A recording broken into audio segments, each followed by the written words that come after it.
Welcome to another edition of the Tell Like It Is Radio Podcast. I'm your host, Ro Clark, and I just want to jump right into this. So reports are being rumored that Carmelo Anthony is pretty much on his way to Houston.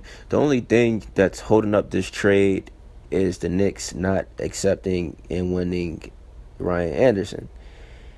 But in order for Carmelo to come to Houston, the Houston Rockets would have to get rid of Ryan Anderson's contract, obviously. So right now, so when you saw a report that said that they're 2 yards from landing Carmelo, they really are 2 yards. They're just trying to figure out the whole Ryan Anderson thing and another team to bring in.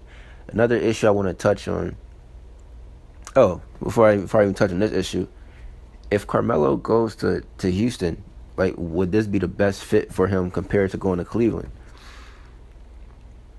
And if he does go to Houston, I feel as though they need to add on a few other pieces. I'm not saying big name superstars, but some good role players and some good vets to also go along with that team. It's nothing like having Carmelo or nothing like having Chris Paul bringing the ball up the court, and then you got Carmelo on the left, then you got James Harden on the right. So like that right there, that's going to be beautiful to watch, and that's going to be nightmares for the defense, for opposing team.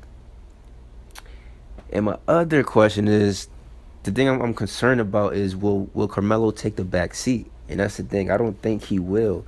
I think Melo will still probably put up numbers, but that's a lot of touches. The ball has to go through Chris Paul, through Harden, through Melo. So I really don't know how this will play out, but hopefully they can get things figured out, because I like this team a lot, and I feel like they'd be a big threat in the West.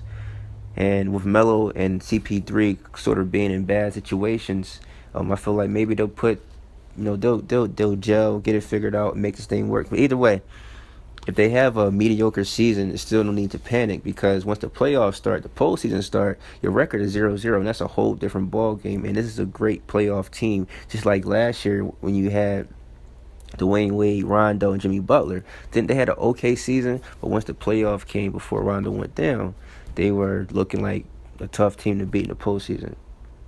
And the other concern is the whole Mike D'Antoni and Carmelo Anthony beef drama that happened in New York when D'Antoni back in 2012 pretty much told New York it's either me or Melo, and D'Antoni ended up stepping down from that.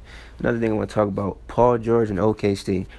Now, Paul George stay in OKC, even though his heart and his mind, his eyes is locked in on the Lakers. I would say if things go right this first season with Russell Westbrook, if these guys can go far in the playoff, maybe second round, third round, I feel like maybe he will sign on for another year or two, and then end up making his way to the Lakers, because he did say he wants to win. So, him being on the Lakers right now, they weren't going to win. So I feel like it's a good situation for him. I feel like him and Westbrook will get along just fine, and this is going to be fun to watch. And I feel like the OKC will maybe have a better season than last year, depending on who else they bring in. Now, to talk about Paul George, he was on his way to Cleveland, but the only thing with that was Paul George wasn't sure if LeBron was going to stay in Cleveland past the 2018 season. The same reason why Carmelo didn't go to Cleveland, because LeBron couldn't really give them an answer on what he was doing, and the Cleveland Cavaliers were willing to give up Kevin Love, a perennial All-Star, and make things work. So I want to keep my eyes on this and just see how things play out. And give me feedback. What do you think the best fit for Carmelo Anthony? Are you guys going with Cleveland, or are you guys going with Houston? God bless.